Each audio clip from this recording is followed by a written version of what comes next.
केरल के प्राचीन घने जंगलों के बीच, जहां ऊंचे पेड़ रहस्यमयी छायाएं बुनते हैं, एक अघोरी भैरवनाथ निवास करता था। यह जंगल ऐसा स्थान था जहां जीवन और मृत्यु के बीच की सीमाएं धुंधली हो जाती थीं और रात के समय यहां आत्माएं स्वतंत्र रूप से घूमती थीं। यह स्थान डरपोकों के लिए नहीं था। भैरवनाथ, जो काले जादू का मास्टर था, ने बहुत पहले संसार को त्याग दिया था और मृत्यु और क्षय के बीच अंतिम सत्य की खोज में था। उनका निवास एक छोटा सुनसान झोपड़ा था, जहां हमेशा धूप और प्राचीन मंत्रों की गूंज सुनाई देती थी। भैरवनाथ का एक शिष्य था, मनोहर, एक युवा जो अपनी जान गुरु के चरणों में समर्पित कर चुका था। मनोहर अपने समर्पण और गहरे तांत्रिक ज्ञान के लिए जाना जाता था, लेकिन मनोहर के दिल में एक गुप्त प्रेम छिपा था, एक ऐसा रहस्य जो उसके जीवन का सबसे बड़ा सुख और सबसे बड़ा भय था। वह माधवी नामक एक अत्यंत सुंदर स्त्री से विवाह कर चुका था, जो उसके साथ जंगल के एक दूर दराज हिस्से में रहती थी। माधवी कोई साधारण स्त्री नहीं थी। उसकी आंखें चांदी की तरह चमकती थीं, उसके बाल रात की तरह काले थे और उसकी आवाज इतनी मधुर थी कि वन्य जीव भी उसके सामने झुक जाते थे। लेकिन बहुत कम लोग जानते थे कि माधवी वास्तव में एक यक्षिणी थी, एक दिव्य प्राणी जिसे अपने सुंदरता और शक्तियों के लिए जाना जाता है।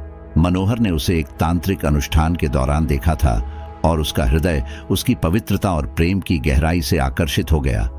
उनका प्रेम इतना गहरा था कि उन्होंने इसे दुनिया से छिपा कर रखा, विशेष रूप से भैरवनाथ से। भैरवनाथ, जो अपनी शक्ति और ज्ञान के लिए जाना जाता था, जंगल की अज्ञात शक्तियों के प्रभाव से अछूता नहीं था। एक शाम जब वह एक प्राचीन वटवृक्ष के नीचे ध्यान मग्न था, उसे एक प्रबल उपस्थिति का अनुभव हुआ। उसने आंखें खोलीं और देखा कि दूर माधवी जंगल में चल रही थी। उसकी उपस्थिति ने भैरवनाथ को स्तब्ध कर दिया। उसकी आंखें माधवी के हर कदम पर लगी थीं और उसके दिल में एक वासनापूर्ण इच्छा उत्पन्न हो गई, एक ऐसी इच्छा जो पापपूर्ण थी, लेकिन उसकी आत्मा को मोहित कर चुकी थी। दिन बीतते गए और भैरवनाथ खुद को और अधिक विचलित महसूस करने लगा। उसका मन, जो पहले अनुशासन में था, अब केवल माधवी के विचारों में उलझा हुआ था। जितना वह ध्यान करने की कोशिश करता, उतना ही उसकी छवि उसके सामने उभर आती। उसकी सुंदरता उसकी आत्मा को भटकाने लगी। अघोरी, जिसने अपना जीवन मोह माया से दूर रहने में बिता दिया था, अब उन इच्छाओं में फंस चुका था जिनसे वह हमेशा दूर रहा था। जंगल, जिसकी गहरी रहस्यमयी शक्तियां थीं, उसकी लालसा को और अधिक बढ़ाने लगा। एक रात जब भैरवनाथ अपनी पीड़ा को और सहन नहीं कर सका, उसने फैसला किया कि वह अपनी तांत्रिक शक्तियों का प्रयोग करके माधवी को वश में करेगा। रात गहरी हो गई थी और जंगल के जीव जंतु जीवित हो उठे थे और भैरवनाथ ने एक अनुष्ठान शुरू किया, एक ऐसा अनुष्ठान जो यक्षिणी को बुलाने और उसे वशीकरण करने के लिए था। उसने भूमि पर एक जटिल यंत्र बनाया, जिसे उसने श्मशान की राख से उकेरा था और मंत्रों का जाप किया जो ब्रह्मांड की सबसे गहरी शक्तियों को जगाते थे। उसके चारों ओर की हवा बिजली की तरह गूंजने लगी और जंगल मानो उसकी हर सांस को सुन रहा था। जैसे ही उसने अनुष्ठान पूरा किया, उसने माधवी को पुकारा। उसकी आवाज में वासना और शक्ति टपक रही थी। माधवी, जो इस खलल को महसूस कर रही थी, उसके सामने प्रकट हुई। उसकी आभा अंधकार में जंगल में भी चमक रही थी, लेकिन वह कोई डरपोक स्त्री नहीं थी। वह तनकर खड़ी थी।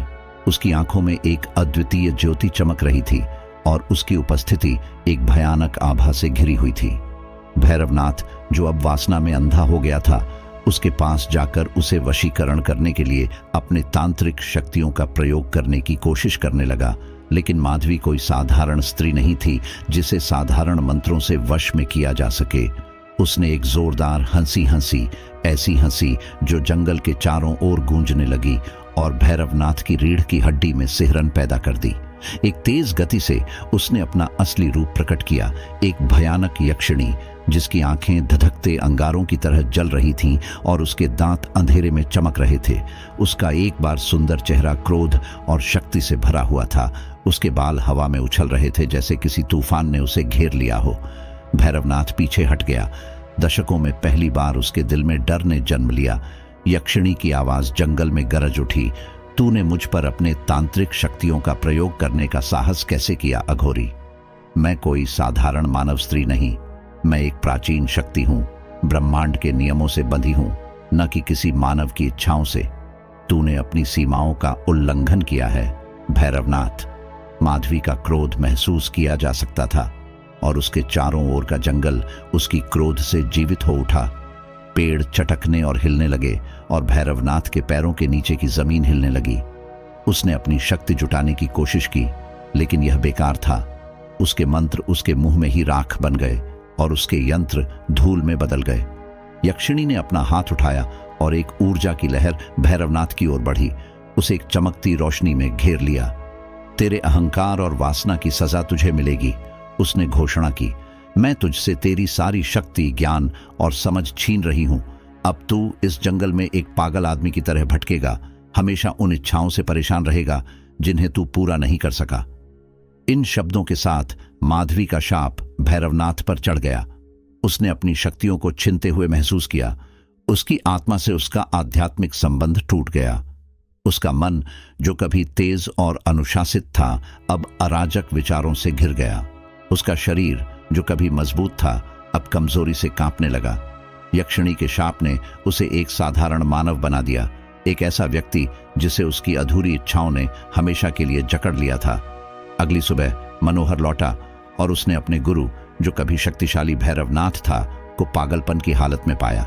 वह व्यक्ति जिसने उसे सब कुछ सिखाया था, अब एक बड़बड़ाता हुआ व्यक्ति बन चुका था, जो एक स्त्री के बारे में अनर्गल बातें कर रहा था, एक यक्षिणी जिसने उसकी शक्ति चुरा ली थी। मनोहर, यह समझते हुए कि क्या हुआ था, दुख और क्रोध से भर गया। वह जानता था कि उसके गुरु ने खुद पर यह विपत्ति लाई थी, और फिर भी वह उस व्यक्ति के पतन पर शोक नहीं कर सकता था जिसने एक बार उसकी राह दिखाई थी। मनोहर और माधवी ने जंगल छोड़ने का फैसला किया, यह जानते हुए कि वे अब ऐसे स्थान पर नहीं रह सकते जहां इतनी अंधकारमय ऊर्जा फैली हो। वे रात के अंधेरे में गायब हो गए, भैरवनाथ को उसके भाग्य के हवाले छोड़ दिया। वह जंगल, जो कभी शक्ति और रहस्य का स्थान था, अब केवल एक पागल अघोरी की हंसी से गूंजता था। एक ऐसा व्यक्ति जो अपनी ही वासना में बर्बाद हो गया था। आज भी केरल के लोग भैरवनाथ और यक्षिणी की कहानी को धीरे धीरे फुसफुसाते हुए बताते हैं। यह एक ऐसी कहानी है जो हमें बताती है कि कैसे अनुचित वासना और नियंत्रण से बाहर की शक्तियों के साथ खिलवाड़ करना खतरनाक हो सकता है। भैरवनाथ के निवास स्थान को अब डर की दृष्टि से देखा जाता है। माना जाता है कि वह स्थान भूतिया है, जहां उसकी बेचैन आत्मा हमेशा अपनी खोई हुई शक्ति और